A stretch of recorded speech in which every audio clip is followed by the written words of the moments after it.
สบายดีพี่น้องชีวิตในรัสเซียอันนี้ก็แต่ละมือของเราพี่น้องเอ้ยเลิกเหียนมื้อนี้คือว่าเหงาหงอยเนาะฟ้าอากาศนี่ไปห้านเด้อพี่น้องมื้อนี้นะไปซื้อซีนก่อนพี่น้องเลยไปต้มไปแกงกินก่อน ชีวิตแต่ละวันพี่น้องเลยอยู่รัสเซียเป็นแนวใดภาพบ้านเมืองอากาศย่างไปห้านพี่น้องเลยฟ้ามือนี้คือว่ามืดแท้ฟ้าอากาศนี่เป็นจังไงวะ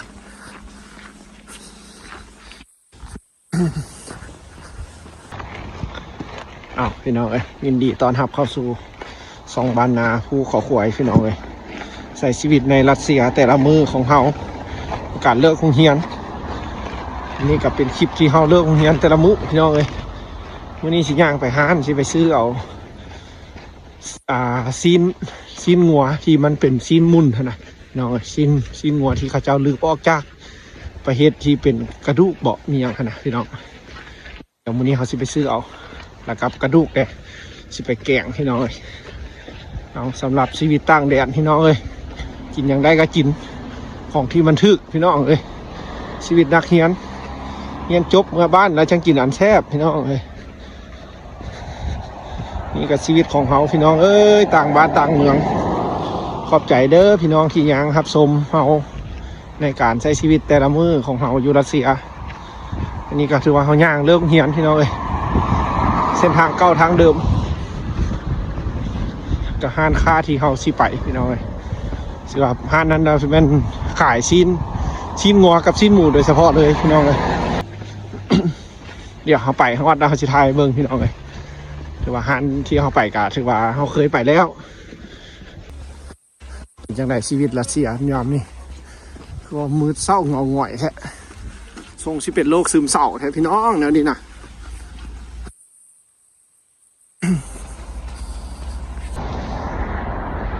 ดินแดนรัสเซียพี่น้องเอ้ยดินแดนที่น้อยคนที่จะได้เข้ามาพี่น้องเอ้ยมาสัมผัสมาหูมาเห็นคนรัสเซียเขาเจ้าอยู่จังไหนไปจังไหนพี่น้องเอ้ยเมื่อเขาอยู่นี่เขาสิทายให้เบิ่งเด้อพี่น้องเอ้ยเพื่อเป็นความรู้คร่าวๆในการใช้ชีวิตอยู่รัสเซียในบ้านเพิ่นดินแดนที่เอิ้นว่ากว้างใหญ่ไพศาลนี่พี่น้องเอ้ยคนเพิ่นจะอยู่จังไหนในฤดูหนาวว่าชีวิตแต่ละมื้อ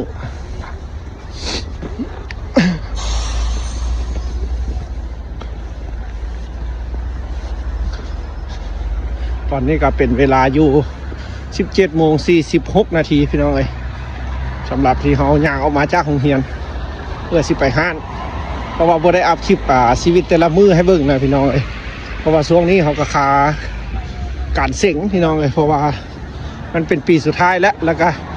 รอคอยละพี่น้องเอ้ยคอยแล้วสิได้กลับละบ่ได้ไปเอ็ดคลิปเอ็ดอย่างที่กว้างใหญ่พี่น้องเอ้ยเพราะว่าเราบ่มีเวลาเราคุมบทเรียนหลายพี่น้องเอ้ยในช่วงนี้คือว่าเราก็ขอบใจพี่น้องเด้อที่ยังบ่หลงบ่ลืมที่ยังชมเราอยู่ในชีวิตแต่ละมื้อพี่น้องเอ้ยโอ้ยไฟเขียวละ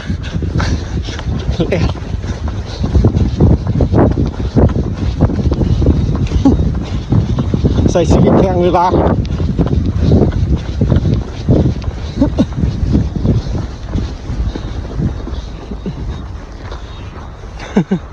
เล่นพี่น้องเอ้ยเฝ้าเด้เที่ยวไปซื้อเที่ยวเมื่อแต่งกินเที่ยวหาเวลาพักผ่อน นี่ละบ้านเฮินพี่น้องเอ้ยมีห้านกะทิทางหน้านี่ละคือมืดพี่น้องมืดแท้เห็นเขาอยู่บนนี้เนาะนี่ห้านกับทางหน้าพี่น้องเลยห้านขายโดยเฉพาะเมียนแต่ซีนงัวกับซีนหมูพี่น้องเลยซีนที่เขาซื้อกับโบแมนที่ไปซื้อเอาซีนแพงซีนอย่างพี่น้องเลยก็เป็นซีนมุ่นที่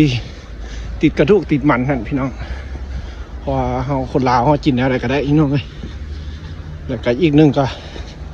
ต่างบ้านต่างเมืองกินอะไรก็ได้พี่น้องในห้านกาถือว่า9 โมงเช้าหา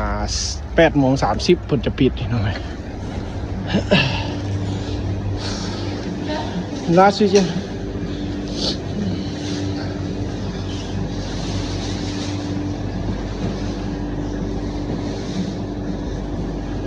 Дальше, можно? Да. Посмотри. กันเลือกเบิ่งให้น้องเขาสิเอาตัวใดเพราะว่ามันกับมีซีนนี่อย่างไรน้องสิ่งที่เขาซื้อเอาให้น้องเอาถุงนึงว่าใช่อันดีสิ Добрый вечер, у нас сегодня колбаска по акции. Хотите читать? Сколько? จ่ายเงินสดพี่น้องนี่จะเอาไว้ซื้อไก่เมื่อวันเสาร์อาทิตย์พี่น้อง391พี่น้องกระโบแหงมาได้ก็ถือว่าเขาซื้อได้พี่น้องเอาพี่น้องกลับอันนี้เอาซีนทงนึงพี่น้องเลยจะไปทอดแดดแล้วก็อาซีแกะพี่น้องเลยโอ้ยมืดพี่น้องเลยชีวิตแต่ละมื้อได้ซีนทงนึงพี่น้องเลยเพราะว่าคือว่าซีนบวงามมื้อนี้นะมันจะว่ามีเป็นแบบกันไหนบุเขาบวคักมาได้ เอาทงเดียว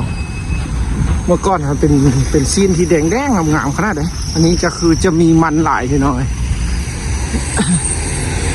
แต่มันบ้านเขามันเป็นปิ้งเอ็นพี่น้องเอาไปเอ็ดปิ้งเอ็นเสียบเอ็น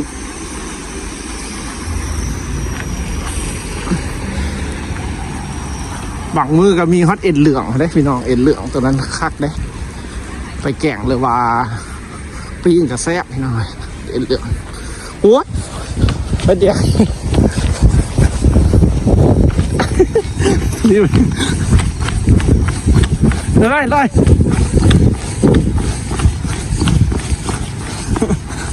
เดินแล่นสมือโอ้ตาย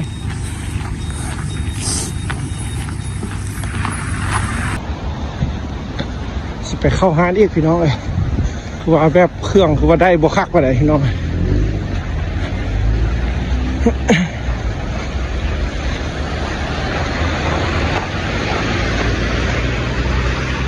ใช้ชีวิตแต่ละมื้อพี่น้องเนี่ยชีวิตคนลาวอยู่รัสเซียพี่น้องเลยบ่ได้สบายไปไหนได้คนบ้านนอกบ้านนาพี่น้องเอ้ยหาเงินหาคำมันกันยากห้องเศร้าเข้าซื้อแม่พ่อเอาน้ำแม่อีก เอาน้ำพ่อน้ำแม่อยู่บ้านอีกพี่น้องส่วนสิเฮียนจบพี่น้องเอ้ยส่วนสิได้กลับบ้านเขาใช้เวลาตั้งดุดนานแต่ละมือแต่ละเว้น หาสิเข้าห้านอีกอันนี้ก็ห้านเธอได้นี่พี่น้องบ้านเธอก็ยังติดแอร์ได้ยามหนาวสิก็ได้ ในรัสเซียหล่ออีกพี่น้อง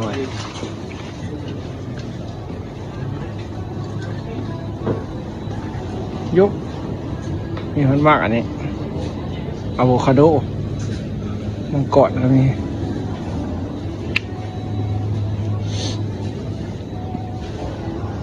ซื้อแอมเปิลอันนี้ก่อนพี่น้องนี่ดูนี่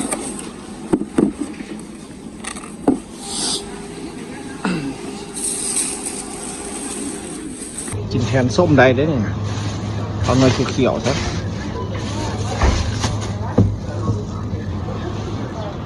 เอาแต่หน่อยเขียวๆนี่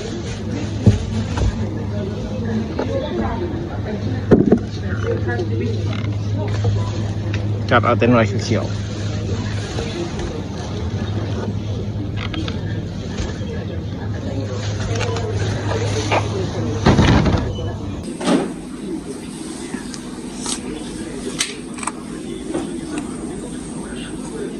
120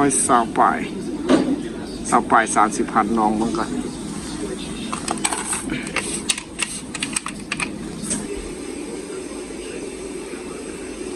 น้ำหงพึ่งเลยนี่พี่น้องเอาหงพึ่งสดๆรัสเซีย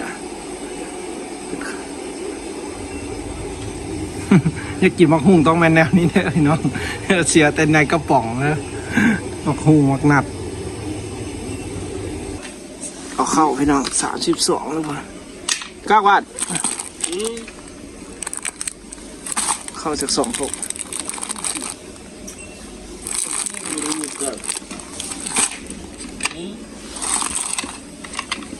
จากมันเป็นนมอย่างที่น้องสิลองเบิ่งลองซื้อกินเบิ่งนะเป็นคนรัสเซียเขาจะหมักมาซื้อเอาพี่น้อง ก็บุกงวนนมอย่างลองซื้อเบิ่ง นะพี่น้องชีวิตแต่ละมื้อเลาะหานั่นหานี้พอได้มีอันกินเลี้ยงซีบไปวันๆพี่น้อง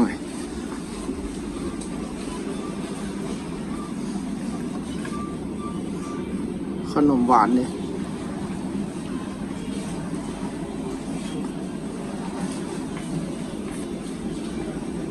ปลาแซลมอนมื้อใดถึกเล็กมึงเด้อสิซื้อกินมื้อปลาแซลมอนรัสเซียนี่ไข่ปลาคาเวียร์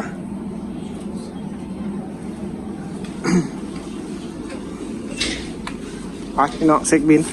เล็กๆน้อยๆก่อนซื้อหลายเงินสิเบิร์ดได้เนี่ย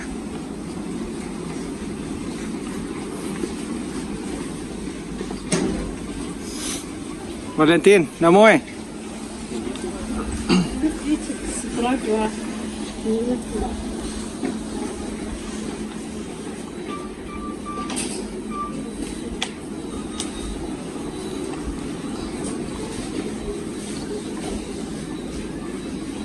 กินมะเกียงเลย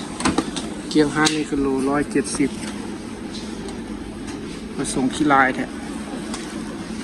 ซื้อมะเกียงก่อนแล้วกินส้มอันนั้นคือว่า150อันนี้คือว่า170กว่าขี้ลายแท้มาผิดทานนะเต้เนี่ยพี่น้องซื้อมะเกียงก่อนเด้อจักน้อยแล้วกินส้มนะจาก3 หน่วยพอแล้วแหละซื้อหลายน่าเขาซื้ออีกต้องดื่มน้ำจิบน้ำใสลองกินอันนี้มึงดูให้หน่อยปองนึงไปเหมือพอแล้วล่ะ เข้าเราบ่อยากออกให้น้องเข้าฮานนะเซ็กบินพูดดูเข้ามาใต้จิเบีย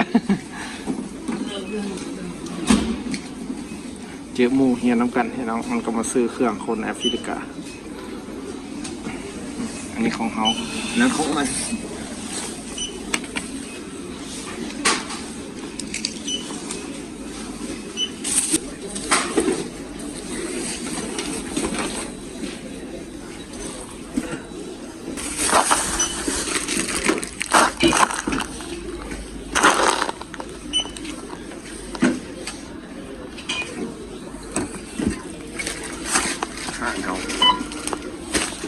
นาฬิกา500 ปลายเนาะเครื่องปานนี้แสนปลายบ้านเท่า ประมาณ100 ปลายบาทพี่น้อง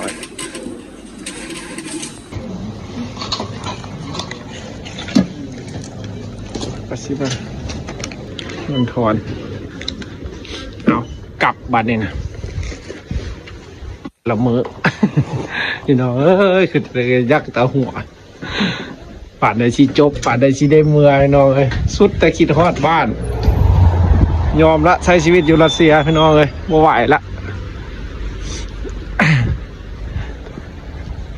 เอาพี่น้องสำหรับมื้อนี้เจอกันใหม่เด้อมื้อหน้าพี่น้องเลยคลิปกับประมาณนี้แหละพี่น้องเลยชีวิตในรัสเซียเด้อสำหรับคนลาวพี่น้องเลยเขากับบุมีคลิปอย่างที่มาฝาก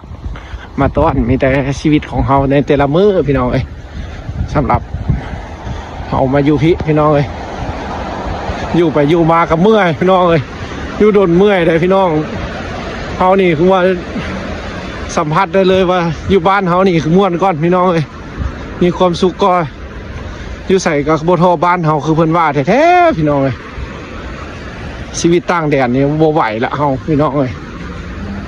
โบอยากไปประเทศได้ละอยากให้มาครั้งแรกแล้วก็ครั้งสุดท้ายอยู่รัสเซียนี่ซะพี่น้องเลยเมี่ยงกะซีไปใช้อยู่ชีวิตอยู่บ้านเขาเอาพี่น้องเลยยอมละใช้ชีวิตตั้งแดน เอาพี่น้องบายเจอกันใหม่มื้อหน้าพี่น้องเลยมีหยังกะสิทายให้เบิ้งบ่มีหยังกะเบิ้งคลิปของเขาในแต่ละมื้อพี่น้องอากาศดีๆแล้วจากสิไปตลาดให้เบิ้งพี่น้องเลยช่วงนี้ก็คือว่าค่าห้ามค่าเฮียนหลายพี่น้องเลยเขาก็เซ็งสุมือเลยมื้อนี้ก็เซ็งวีซ่าพี่น้องเลยเซ็งวีซ่ากีฬาจนรอดตาย แล่นบอกหลายลักพี่น้องเลย ขี่ฟกฟ้าจุดออก สิ่งกีฬาอยู่รัสเซียพี่น้องเลย บรรยากาศชีวิตบ้านเพิ่นพี่น้องเอาไปเจอกันใหม่มื้อหน้าเด้อพี่น้องเลยสำหรับมื้อนี้เฮาก็ขอบใจพี่น้องหลายๆด้วยความจริงใจของเฮาพี่น้องเลยที่มารับชมแล้วก็เอื้อยเพิ่นที่อยู่ต่างแดนเพิ่นเป็นคนไทยพี่น้องเพิ่นก็สู้ชีวิตคือกัน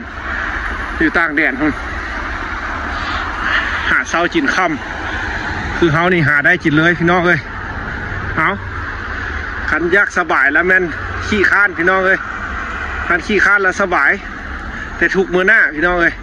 แต่คันเฮาขี้ค้านนี่เฮาสบายเดี๋ยวนี้เลยพี่น้องเลย ชีวิตบ้านเพิ่นพี่น้องเลยยามแรงก็สิเป็นจังซี่ล่ะรถรางบ้านเพิ่นบ่หลายดอกพี่น้องบ่คือเมืองไทยพี่น้องเลยคิดฮอดแต่เมืองไทยอยากไปเที่ยวเฮาก็ได้พี่น้องเลยมีโอกาสก็สิได้ไปแท้พี่น้อง